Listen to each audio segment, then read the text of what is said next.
To me, Dean is one of those unusual people who have combined like intelligence and this amazing people skills where he could get along with anybody, whether they were 8 years old or 80 years old. Very open and very smart and strategic. He's the one who really gets to know people. He takes the time to understand people. He was a really hard worker, really knowledgeable. He was not afraid to speak his mind. Everybody just loved him from the first minute they met him. The industry or the field of community development is relatively a small community. The work that he did really, he was able to bring people together, do collaborative work across different organizations. A lot of his work can be seen in a lot of affordable housing projects throughout the county of Los Angeles. You can see Dean's footprints and fingerprints all over it. As someone that wholeheartedly believed in place-based community development. Dean was very grounded in economic empowerment. So he had a vision, and he had a long-term vision to make sure that people could live and work so that they didn't get pushed out of their own community. Dean faced a lot of struggles. The 2008 financial collapse, the 2012 dissolution of redevelopment agencies. And at that time, a lot of the nonprofits, including Little Tokyo Service Center, CRCD, as well as other nonprofits in this field here in Los Angeles, were faced with a lot of financial difficulty.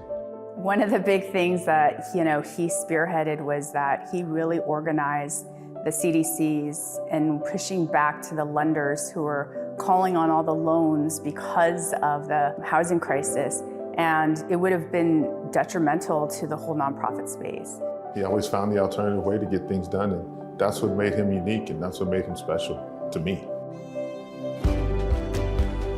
Dean came from an extraordinary family, a family deeply grounded in community and service and love for each other. Dean's core values was about family and community. Dean implemented and executed that by really cherishing his 2 children and his wife. When I was executive director of Little Tokyo Service Center, Dean had just graduated. He had done some work. I had heard through a colleague he wanted to look for a job here in LA. We were happy to hire him because he had the compassion, he had the background, the knowledge. Dean stepped up. His sacrifice and his work with CRCD and the partnership with Little Tokyo Service Center over the past 20 years has produced 105 units of affordable housing, all that target young people and young adults who were at one point unhoused or homeless. CRCD wouldn't be who it is or where it is without Dean. I think the fact that Little Tokyo Service Center is thriving and moving forward, and that the Budokan finally got built. The Budokan, it's a building in Little Tokyo that was a huge undertaking. It's an intramural gymnasium, basically, but it's an event center, too. It's a multi-use facility. A community center, for all intents and purposes, where families and individuals who live and reside in Little Tokyo and even outside of Little Tokyo can come and congregate and get things done. What represents Dean and his legacy at Dean's Place is that this will be permanent supportive housing. Dean's Place was something that we could do. I'm getting emotional now. God, I hate that doing that.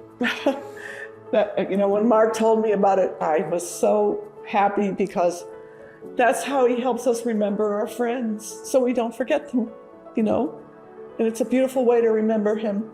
People will come together in that space, and I think it's going to be great. But I just miss him. I think, we really did lose a great person too early. It would be just so nice to be able to have him still here. What I miss most is just being around a guy that had a lot of energy. He was just funny to be with. If he were here, the world would be a much better place. Dean really made sure that everyone felt valued and heard and appreciated. Well, I think he's one of those rare people who could combine not only capability, but commitment, dedication to the cause of helping people and making a difference in the world.